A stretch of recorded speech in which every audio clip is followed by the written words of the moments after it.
দর্শক মুরগি পরিষ্কার করা হয়ে গেছে, এখন মোরা করতে যাবো, তাই মোগো লগে থাকেন। আশা করি ভিডিওটা আপনাকে ভালো লাগবে।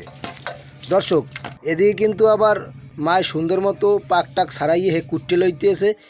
এদিকে কিন্তু মোগো কোড়া শেষ, এখন সুন্দর করে ধুয়ে লমু। তা দর্শক মোগো কিন্তু কোড়া ধোয়া প্রায় কমপ্লিট হয়ে গেছে। এদিকে আবার মাংসের মধ্যে আলু দিমু, তো আলু চাক চাক করে কাটতে লইতেছি। দর্শক এদিক কিন্তু মাংস মোগো ধোয়া শেষ, হলুদের গুঁড়ো দিয়ে সুন্দর মতো মাংসটা মাখিয়া এখন কিন্তু কড়ইতে দিয়ে ভাজতে আসি। দর্শক এদিক কিন্তু আবার মশলা বাড়াবাড়ি চলতে আছে। তা দর্শক বাড়া মশলার স্বাদটাই আলাদা। এদিক কিন্তু মাংস ভাজা কিন্তু শেষ।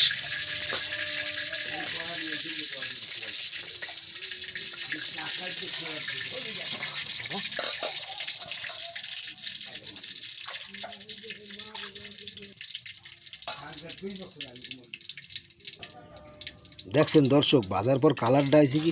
এদিক কিন্তু মোরা বাটা যে মশলাটা আসলে পেঁয়াজ রসুন আদা এগুলো কিন্তু মোরা দিয়ে নাড়াচাড়া করতেছি। এদিকে মনে করেন ধোয়া আলুটা, ওই যে আলু করছিলাম এই আলু কিন্তু এদিকে কিন্তু মশলা কষানো শেষ। দর্শক দেখছেন কালারটা আইছে কি। দর্শক সেই দর্শক এদিক কিন্তু রান্না শেষ, এখন মোরা খাইতে বমু। খাইবে কিন্তু মোর ভাই জি আইসগো। দর্শক দর্শক মোগল রান্না শেষ, এখন মোরা খাইতে বসি।